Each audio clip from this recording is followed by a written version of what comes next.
আসসালামু আলাইকুম। আশা করি বন্ধুরা আপনারা ভালো আছেন, সুস্থ আছেন এবং নিরাপদে আছেন। আপনাদের সুস্থতা এবং কল্যাণ কামনা করে এই পর্বের আলোচনা শুরু করছি। আজকের আলোচ্য বিষয়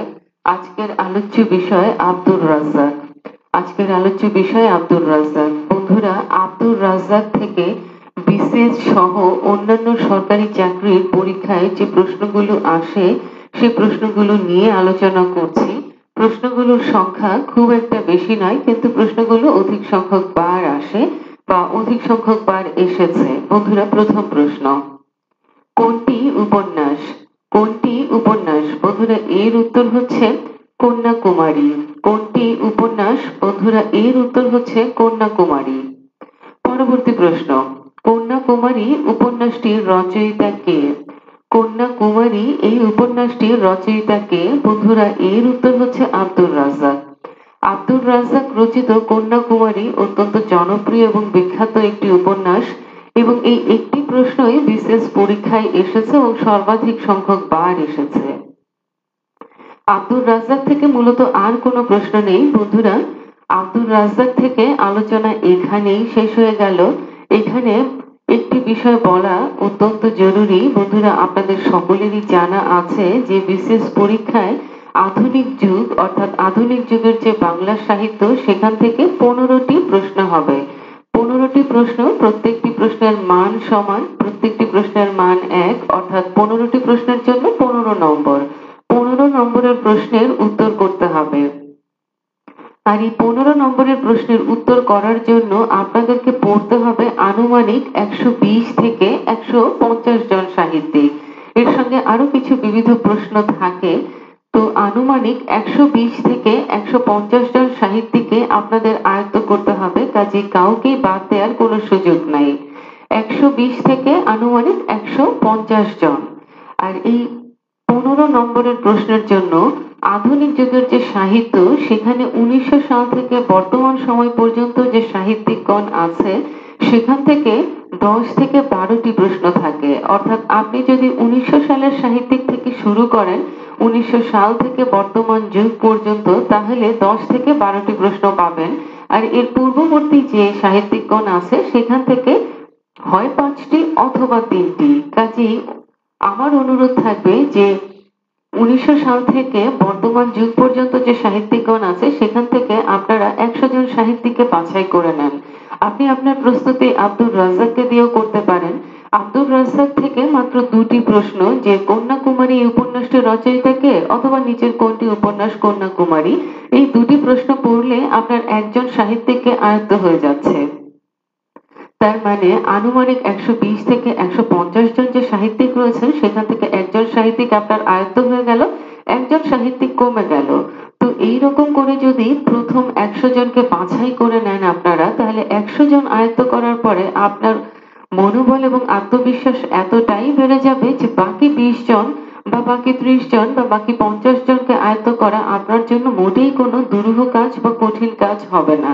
সেক্ষেত্রে আপনাদের জন্য আমার যে অনুরোধটি বরাবর থাকে যে এইরকম 100 জন সাহিত্যিককে আগে বাছাই করে নেন এবং এই সাহিত্যিকগণকে আগে আয়ত্ত করে নেন, বাকিদেরকে পরে আয়ত্ত করেন, এবং পরে আয়ত্ত করাটা অনেকটাই সহজ হয়ে যাবে। প্রথমে একটি বড় বিষয় নিয়ে পড়তে বসে গেলে বন্ধুরা, যখন সেই বিষয়টি শেষ হবে না, সময় চলে যাবে, তখন আপনাদের মধ্যে একটি হতাশা, একটি নিরাশা ভর করতে পারে। এই বিষয়টি নিজের সঙ্গে কখনোই ঘটতে দেবেন না। বন্ধুরা, যদি আপনারা এভাবে শুরু করেন, আপনার প্রস্তুতি আপনারা শুরু করতে পারেন দিলারা হাশেমকে দিয়ে, শুরু করতে পারেন খন্দকার মোহাম্মদ ইলিয়াসকে দিয়ে, শুরু করতে পারেন খান মোহাম্মদ মঈনুদ্দিনকে দিয়ে, হতে পারে খন্দকার শামসুদ্দিন মোহাম্মদ সিদ্দিকী, তাকে দিয়ে শুরু করতে পারেন, শাহাদাত হোসেন হতে পারে, আব্দুর রাজ্জাক হতে পারে, রশিদ করিম হতে পারে, শাহেদ আলী হতে পারে, যে কাউকে দিয়ে শুরু করেন। এই 8 জনকে দিয়ে যদি আপনি শুরু করেন, দেখবেন যে এই 8 জনকে আয়ত্ত করতে আপনার হয়তো সর্বোচ্চ 2 ঘন্টা লাগবে। আপনি আপনার দিনের 24 ঘন্টা থেকে 2 ঘন্টা যদি ব্যয় করেন, তাহলে এই 8 জন সাহিত্যিককে আয়ত্ত করতে পারেন। ধরে নেন যদি পরীক্ষার প্রশ্নপত্রে এই 8 জন সাহিত্যিক থেকেই প্রশ্ন আসলো, তাহলে আপনি 8টি প্রশ্নের উত্তর সঠিকভাবে করতে পারলেন। একটু যদি কৌশলগতভাবে অবস্থান নেন বা কৌশলগতভাবে প্রস্তুতি নেন, প্রস্তুতি গ্রহণ যেমন সহজ হয়, তেমনি পরীক্ষায় সঠিক উত্তর করাটা আরো বেশি সহজ হয়ে যায়। পরের ধাপে আপনি তার থেকে একটু বেশি প্রশ্ন যাদের আছে তাদেরকে দিয়ে শুরু করেন। হতে পারে বেগম রোকেয়া সাখাওয়াত হোসেন, হতে পারে আবু জাফর শামসুদ্দিন, হতে পারে আবু ইসা, হতে পারে আবু জাফর ওবায়দুল্লাহ, হতে পারে আবুল মনসুর আহমদ। আপনার যাকে পছন্দ তাকে দিয়ে শুরু করেন, অথবা এই কয়েকজনকে আয়ত্ত করেন। আয়ত্ত করার পর আপনি হুমায়ুন কবিরে যান, নুরুল মোমেনে যান, আনোয়ার পাশা, মোহাম্মদ বরকতুল্লাহ, সিকান্দার আবু জাফর, আহমদ সফা, আখতারুজ্জামান ইলিয়াস, এই কয়েকজনকে আয়ত্ত করেন। দেখবেন যে আপনার 12 জন সাহিত্যিক আয়ত্ত হয়ে গেছে। তো ছোট ছোট যে প্রশ্নগুলো ছিল ওইখান থেকে 8 জন আর এখান থেকে 12 জন, আপনি একটু ভেবে দেখুন বন্ধু, যে আপনার 20 জন সাহিত্যিক আয়ত্ত হয়ে যাবে। তো বন্ধুরা এভাবে যদি প্রস্তুতি গ্রহণ করেন, আনুমানিক 120 জন বা আনুমানিক 130 জন বা আনুমানিক 150 জন, যাই হোক না কেন, আপনার 20 জন সাহিত্যিক আয়ত্ত হয়ে গেছে।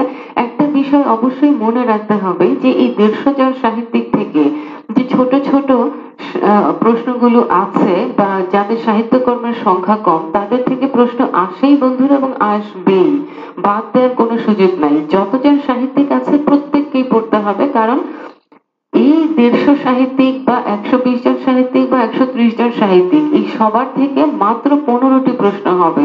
তার মানে বাকিদের থেকে প্রশ্ন আসছে না। প্রশ্নকর্তার অবারিত সুযোগ রয়েছে 15টি প্রশ্ন করার, একজন সাহিত্যিক থেকে একটি প্রশ্ন। কাজে আপনাদেরকে প্রত্যেক সাহিত্যিক সম্বন্ধেই জানতে হবে, আয়ত্ত করতে হবে।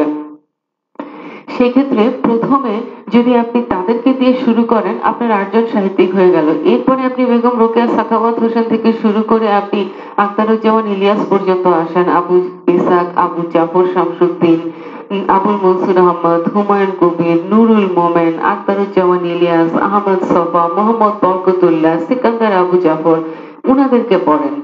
দেখা গেল যে 20 জন সাহিত্যিক আয়ত্ত হয়ে গেল, এবং এই প্রত্যেক সাহিত্যিক সমভাবে গুরুত্বপূর্ণ, সমভাবে পরীক্ষায় প্রশ্ন আসে, এবং প্রশ্নের সংখ্যা কম, এবং এই প্রশ্নগুলো অধিক সংখ্যক বার আসে। সেক্ষেত্রে প্রস্তুতি গ্রহণ কতটাই না সহজ হয়ে যায়, এবং নিজের মধ্যে একটা আত্মবিশ্বাস, একটা শক্তি আপনি অনুভব করবেন যে এত সহজে এতজন সাহিত্যিক আয়ত্ত হয়ে গেল, এবং আপনার প্রস্তুতিটা অনেক ভালো অবস্থানে চলে গেল।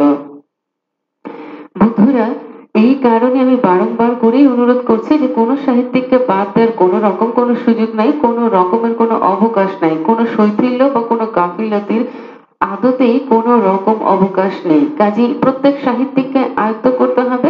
আপনি আপনার প্রস্তুতিটা এভাবে শুরু করতে পারেন। শুধু আব্দুর রাজ্জাককেই যদি উদাহরণ হিসেবে ধরি, কতটাই না সহজ। 2টি প্রশ্ন আপনার আয়ত্ত করতে সর্বোচ্চ 5 মিনিট লাগবে, যে কন্যাকুমারী এর রচয়িতা কে, বা কন্যাকুমারী এই উপন্যাসটির রচয়িতা কে, বা আব্দুর রাজ্জাকের সবচেয়ে জনপ্রিয় উপন্যাস কোনটি, কন্যাকুমারী। এই প্রশ্নগুলো অধিক সংখ্যক বার এসেছে, আর এটা আয়ত্ত করতে কতটুকু সময় লাগে? খুব অল্প সময় লাগে। এইভাবে যদি প্রস্তুতি গ্রহণ করেন, তাহলে প্রস্তুতি গ্রহণটাও সহজ হয়, এবং পরীক্ষায় প্রশ্নপত্রে সর্বাধিক সংখ্যক সঠিক উত্তর করাটাও সহজ হয়। বন্ধুরা এই পর্বের আলোচনা এখানেই শেষ হয়ে গেল। ইনশাআল্লাহ এই আলোচনা আপনাদের প্রস্তুতিতে সহায়ক ভূমিকা পালন করবে। ইনশাআল্লাহ আপনারা এই চ্যানেলটিকে সাবস্ক্রাইব করে দিবেন এবং বেল আইকনটিকে প্রেস করে দিবেন, তাহলে সবগুলো লেকচার, নতুন নতুন লেকচারগুলো সর্বপ্রথমে খুব সহজেই আপনারা পেয়ে যাবেন, এবং আপনাদের প্রস্তুতি গ্রহণে অনেকটাই সহজ হবে, অনেকটাই সুবিধা হবে।